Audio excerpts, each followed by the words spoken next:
Улуттук коопсуздук боюнча мамлекеттик комитетинин жетекчиси Камчыбек Ташиев Баткен облусуна келиши менен эле кыргыз-тажик чек арасында турган Аксай айылына бет алды.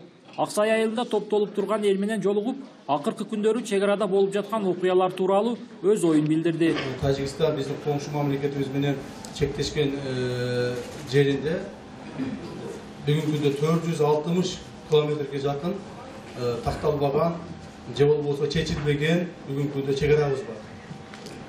Бул эң чоң ошол оор участоктор, эң мындай бир кыйын участоктор калды да. Өтө оор мындай бир сүйлөшүүлөр боло турган участоктор.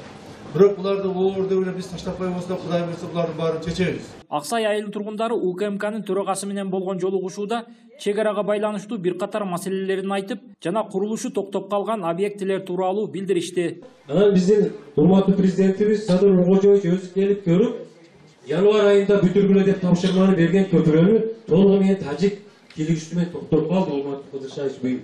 Муну сизге информация барышы мүмкүн, финансы деп. Бул жалган. Себеби мен өзүм кентеректи подрядчик менен сүйлөшүп турамын азыркы учурда. Бул толук акчасы бөлүнгөн бир тажиктин гана келишүүсү менен токтоп калды. Буга чейин Баткен району Тажикстан менен чектешкен аймактарында Тажикстандын жарандары такталбаган чек ара бөлүктөрүнө бак тарактарды отургузууга аракет кылган жана курулуштарды баштаган болчу. Камчыбек Ташиев мындай аракеттерге адекваттуу мамиле болоорун билдирди. Такталбаган территорияларда, такталбаган жерлерде коңшу мамлекеттерибиздин үстөмдүгүн биз болтурбайбыз. Себеби такталган гана чек араларда, такталган гана жерлерде кармаганга аракет кылышыбыз керек. Ал эми эгерде такталбаган жерлерде кайсыл бир деңгээлде коңшу мамлекеттерибиздин жарандарыбы же ошолордун чек арачыларыбы үстөмдүк кылам дей турган болсо, биз аларга карата адекваттуу чараларды колдонобуз.